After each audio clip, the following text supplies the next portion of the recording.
जय Shri Swaminarayan.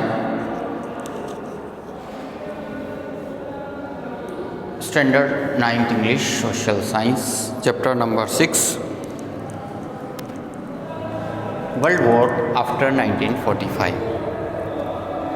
Dear student, in our previous chapter, in our previous lecture, we have discussed about the armament and disarmament causes of the Cold War. Then after we also discuss about the United Nations. Today I am going to teach you about the rise of independent nation of Asia and rise of the independent nations of Africa continent. Asian and African continents के बारे में हम discuss करेंगे। कौन कौन से देश 1945 के बाद की हम बात कर रहे हैं। तो इसके पश्चात हम लोग आज अब और बात करेंगे वो है नॉन अलायंस मूवमेंट। तो सबसे फर्स्ट हम लोग डिस्कस कर रहे हैं वो है हमारे जो एशियन कंट्रीज़ हैं। देखो 1945 के पहले एज भी हमने हमारी प्रीवियस चैप्टर्स के अंदर हमने पढ़ा था कि वर्ल्ड के ऊपर यूरोपियन कंट्रीज़ ने अपना दबदबाए बनाकर इम्पेरियलिज्म की बात चली थी। हमारा कंट्री को जिससे इसका शिकार बना हुआ था। विश्व के जो हमारे एशियन और जो अफ्रीकन कंट्री, इवन कि यूरोप के भी कई कंट्री थे जो शिकार बने हुए थे। अब 1945 के बाद बहुत ही बड़ा प्रभाव रहा। ये लगभग ये देश जो गुलामी में थे उससे मुक्त हुए। तो देखो यहाँ सबसे पहले हम जो बात करें हमारे एशियन कंट्रीज़ की, तो एज वी नो हमारा कंट्री के इतिहास में आप लोगों ने पढ़ा था कि हम लंबे समय से, है ना, आफ्टर ए लॉन्ग टाइम, कई लंबे समय से हम लोग स्ट्रगल कर रहे थे। और वो स्ट्रगल आपने देखा था 1857 की क्रांति हुई, उसके बाद में कई तरह के आंदोलन चलाए गए। तो देखिए 1947 में हमने अंग्रेजों से मुक्ति पाई। India achieved independence in 1947 after long freedom struggle. एक लंबे स्ट्रगल के पश्चात हमने हमारी आज़ादी प्राप्त की। Owing to the Britain's policy to divide and rule certain other reasons, the country was divide into two nation. अब देखिए यहाँ अंग्रेजों ने हम पे जो राज किया था वो एक उनकी महत्वपूर्ण जो पॉलिसीज थी वो डिवाइड एंड रूल पॉलिसी।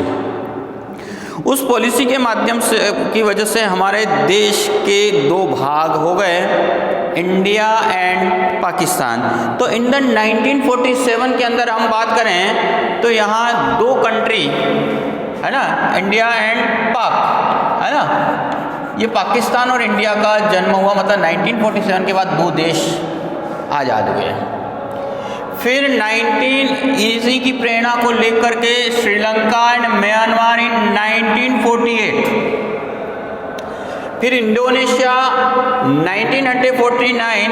यहाँ पे इम्पोर्टेंट यूनाइटेड नेशन ने इम्पोर्टेंट रोल किया था इसको फ्री, इंडोनेशिया को फ्री कराने में। इसके अतिरिक्त लाओस, कंबोडिया एंड वियतनाम जैसे कंट्री भी आज़ाद हुए।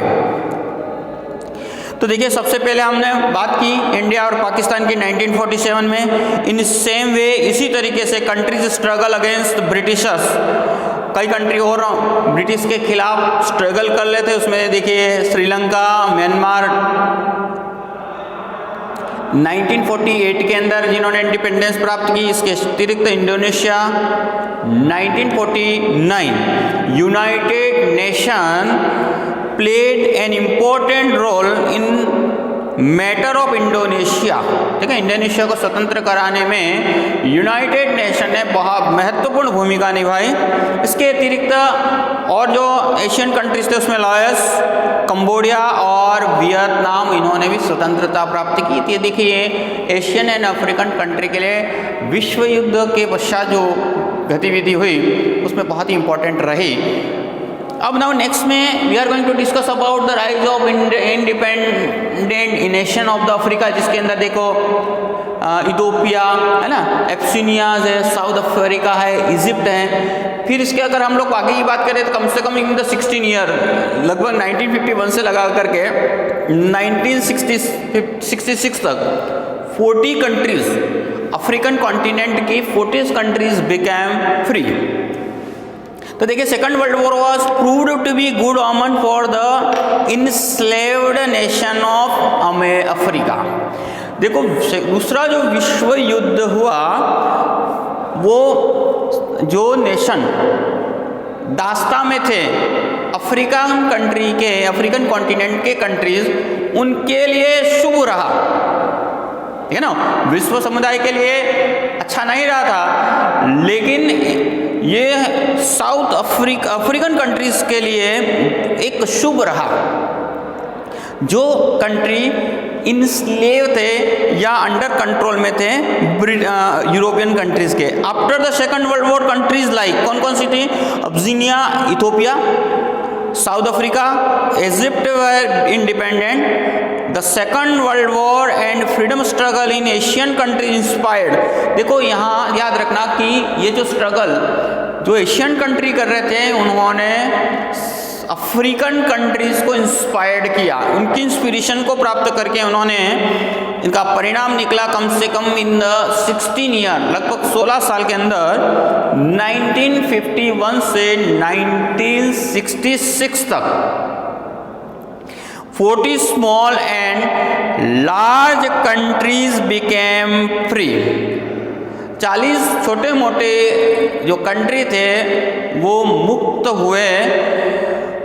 Imperialist countries tried to have supremacy over countries, but countries either joined superpowers of the military sources and got their freedom। देखिए यहाँ सुपर पावर अपने अंडर कंट्रोल में रखना चाहते थे, अन्य कंट्री भी छोड़ना नहीं चाहते थे, लेकिन वो कहीं न कहीं किसी न किसी एक के साथ में जुड़ करके इन्होंने ये प्राप्त किया,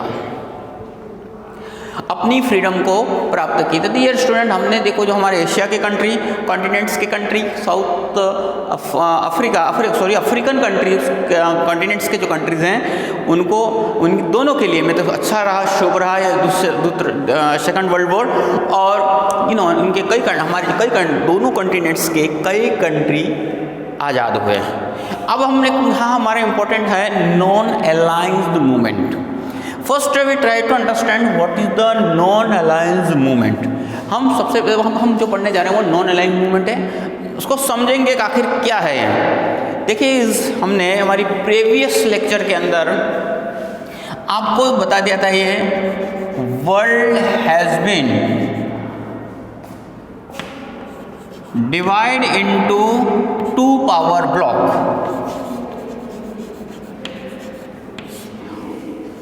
आपको हम पहले बता देते थे, अमेरिका और रशिया 2 भागों में वर्ल्ड बंट चुका था, 2 सुपर पावर में। जैसा आपको पहले ही बता दिया था, ये दोनों साथ में लड़े थे, लेकिन अपने आप को पावरफुल बनाने के चक्कर में, सुपीरियर बनाने के चक्कर में, सुपीरियरिटी के बनाने के चक्कर में अब ये दोनों आमने सामने हो गए। तो world has divided into 2 parts. अब इन लोगों ने, इन रशिया और अमेरिका ने अटेम्प्ट किया, चाहे पावर से कई कंट्री को अपने साथ मिला लिया। अब यहाँ 2 तरह की विचारधाराएं आई वर्ल्ड के अंदर, that there are 2 type of ideals have come in our world. एक था डेमोक्रेटिक और दूसरा सोशलिस्ट। अब अमेरिका वांट कि most country come to the favour of him, and Russia same position is Russia, they tempted.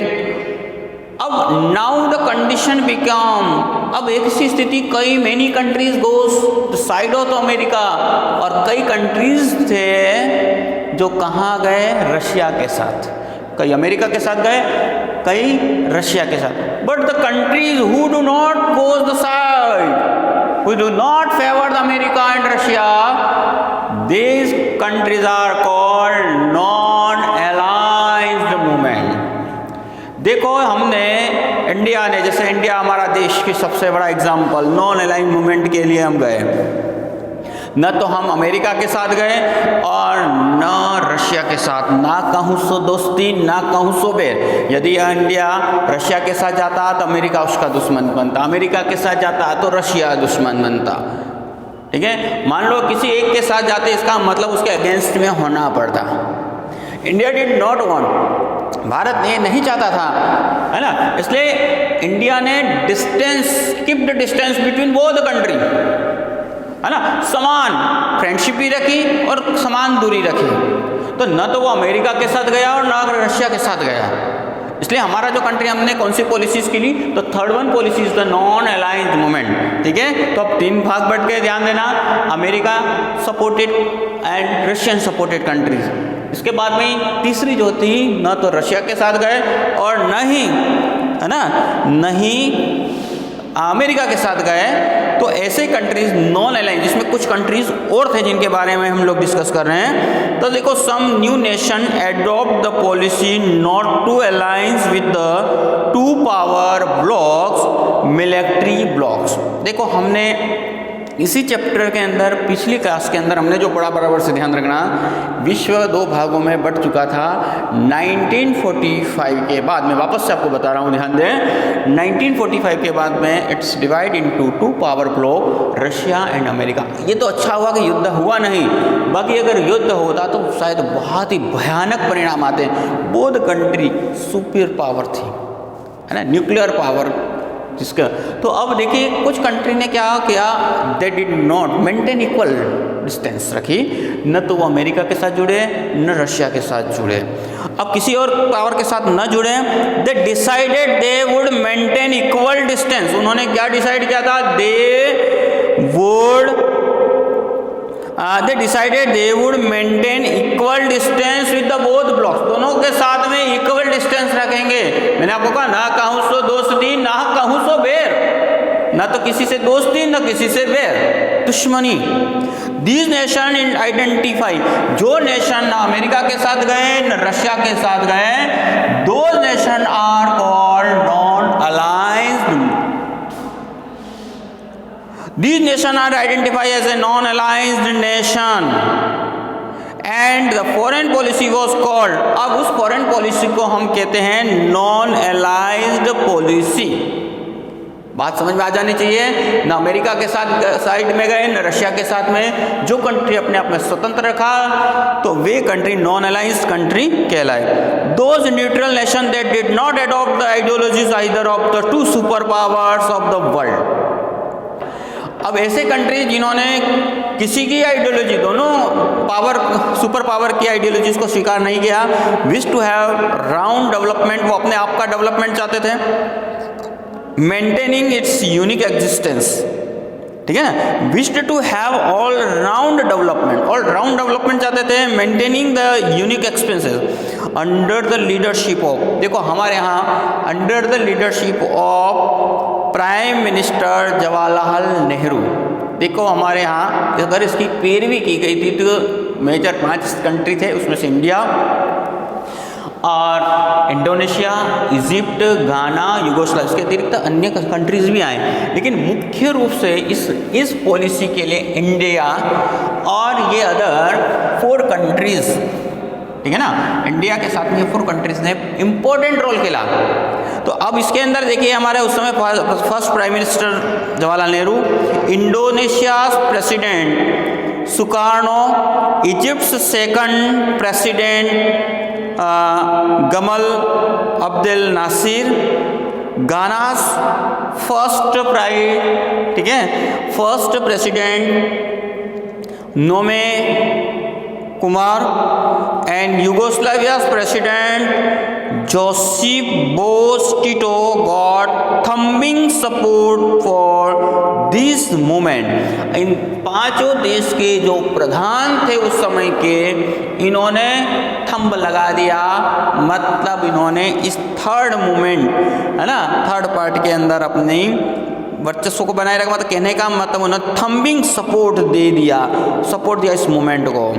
In this non alliance council, इस non alliance council के अंदर 23 countries of Asia के 23 country and 6 countries of Africa were present. और देखो इस तीसरे मोर्चे के अंदर, प्रथम मोर्चा अमेरिका, सेकंड मोर्चा रशिया और थर्ड मोर्चा वर्ल्ड के अंदर बना था, वो था नॉन अलायंस मूवमेंट। इस मूवमेंट के अंदर एशिया कॉन्टिनेंट्स के 23 कंट्रीज और 6 कंट्रीज ऑफ अफ्रीका प्रेजेंट थे। The organisation was founded in Belgrade. इस ऑर्गेनाइजेशन का जो वॉज फाउंडेड, जिसको बनाया गया इन बेलग्रेड 1961, नॉन एज नाम, और जिसको हमने नाम शब्द दिया NAM। 1961 बेलग्रेड के अंदर इसको एस्टेब्लिश किया, इसका फाउंडेड किया, और इसको non alliance movement NAM, non alliance movement नाम दिया गया। Under the leadership of Jawaharlal Nehru the policies of the non alliance movement were framed. प्रधानमंत्री जवाहरलाल नेहरू के अंडर में इनका निर्माण किया गया, मतलब पॉलिसीज को फ्रेम किया गया, पॉलिसीज बनाई गई, इसके सिद्धांत और नियम बनाए गए। नाम completed valuable leadership. Nehru believed the movement continue to see the role of itself as the view poorest nation remain exploited and marginalized, so no longer opposing superpower but rather an unipolar world। देखिए, जो भी अगर country अगर कमज़ोर country के साथ जुड़ते हैं तो उनमें एक बहुत बड़ी समस्या तो हमारे साथ हमेशा वो एक्सप्लॉइटेड रहते हैं। अब इसीलिए इस थर्ड का जो, ठीक है, तो लंबे समय तक वो एक्सप्लॉइट नहीं रहे, no longer by opposing the super power, वो लंबे समय तक अपोज भी नहीं कर सकते थे, but rather in unipolar world western hegemony and non colonialism that movement has really realign itself and again. देखिए, ये जो यूरोपियन कंट्रीज थे, जैसा आपने देखा था, जिन्होंने काफ़ी समय से, है ना, हमारे कॉन्टिनेंट्स, दोनों कॉन्टिनेंट के अंदर, अफ्रीकन और एशियन के अंदर जिस तरह से एक्सप्लॉइट किया, अब उसके अगेंस्ट में यहाँ एक नया मोर्चा था। It oppose foreign occupation, interfere of international affair. अब देखो, ये जो हमारी जो यूनिटी बनी, इस यूनिटी ने या नॉन अलायंस मूवमेंट ने अपोज किसका किया? Foreign occupations, interference of internal affairs. Internal affairs का मतलब हमारे देश के अंदर हम कोई पॉलिसी बनाए, उसमें कोई फॉरेन वाले इंटरफेयर न करें। अग्रेसिव, इसके बाद में unilateral measures, but shifted to focus on, इनके अतिरिक्त हमारा जो फोकस था सोशियो इकोनॉमिक चैलेंज। हमारे जो भी ये कंट्रीज़ हैं उनके सामने जो सोशल और इकोनॉमिक चैलेंजेस सामना करना पड़ा है, स्पेशली खास करके जो इनइक्वलिटीज है, असमानता है, manifested by globalisation, implication, new liberal policies, उसके साथ लड़ना। The non alliance movement identified, उसका जो आइडेंटिफाइड हुआ वो economic under development, poverty, social injustice is growing threats to the peace and security. Today more and more countries have join, आज ज़्यादा से ज़्यादा कंट्रीज के साथ joint non alliance movement. Union summit was held in Kuala Lumpur इन 13 मई 2003 के अंदर, ठीक है, कुल्ला के अंदर लुम्पुर में 13 मई 2003 को समिट हुई, मीटिंग हुई थी। Last 4 decade many incident have happened, पिछले 4 दशकों से कई ऐसी घटनाएं घटी with the disintegration of Soviet union. बाद में जाके जो रशिया, हमारा जो सोवियत यूनियन था, ठीक है ना, अमेरिका के उसका भी वो भी विवाद डिसइंटीग्रेट हो गया। रशियाज पावर डिक्रीज, रशिया का पावर कम हो गया। America emerge super power, America एक अच्छे सुपर पावर के रूप में इमर्ज हुआ। Imperial policy decrease and minimum and other countries situation non alliance movement play the dominance role. अगर देखिए हम लोग बात करें तो हमारे ये नॉन अलायंस जो मूवमेंट था उसने एक बहुत ही इम्पोर्टेंट रोल खोला। हो सकता है अगले विश्व युद्ध से इसने टाला, ठीक है, ह्यूमन सोर्स, क्योंकि इसका जो मुख्य जो पर्पस था, उन पर्पस के अंतर्गत हम लोग अगर बात करें कि ये तीसरा अगर मोर्चा नहीं होता तो डेफिनेटली कोई ना कोई कंट्री अमेरिका के साथ जुड़ता और कोई न कोई रशिया के साथ जुड़ता। वर्ल्ड के जो अदर कंट्रीज हैं उनके लिए कोई ऑप्शन नहीं बचता। अब यही ऑप्शन बचने से हो सकता है दोनों एक दूसरे के सामने वापस एक युद्ध की स्थिति बन जाती। लेकिन ये सोवियत संघ है ना, ये सोवियत है ना, सोवियत संघ जो है, सोवियत संघ है, यूनियन है, सोवियत यूनियन जो था, बाद में जो ये डिसइंटीग्रेट का मतलब आपको पता है, जब कोल्ड वॉर हुआ तो ये जितनी जो सोशलिस्ट विचारधारा वाले कंट्रीज थे उन्होंने मिलकर के सोवियत यूनियन मतलब सोवियत संघ की स्थापना की थी। अब ये इसका डिसइंटीग्रेशन हो गया, टूट गया, है ना। कई कंट्रीज इसके आगे की आपकी पॉलिसीज में आएगा, कम से कम 14 से 15 कंट्रीज जो थे वो they are separated from Soviet Union. अब America become so powerful, superior रह गया। यद्यपि आज के इस प्रेजेंट टाइम में प्रेजेंटली अगर हम लोग देखें तो Russia same condition of America की तरह ही पावरफुल है, लेकिन सोवियत यूनियन के बाद में कमजोर जरूर पड़ा था। तो इस तरीके से देखो यहाँ हमारा जो नॉन अलायंस मूवमेंट था उसने बहुत ही इम्पोर्टेंट रोल खेला, ठीक है। वर्ल्ड के अंदर देखिए इसके आने से एक तो कई कंट्री स्वतंत्र रूप से अपना, है ना, क्योंकि इसका उद्देश्य क्या था, socio economic development in the rich and poor countries, जो गरीब और कमज़ोर हैं उनका विकास करना, ठीक है। तो इस तरीके से देखो नॉन अलायंस मूवमेंट ने बहुत बड़ा हमारे को योगदान दिया। जय Shri Swaminarayan. Student right the notes, आप इनके नोट्स को लिखेंगे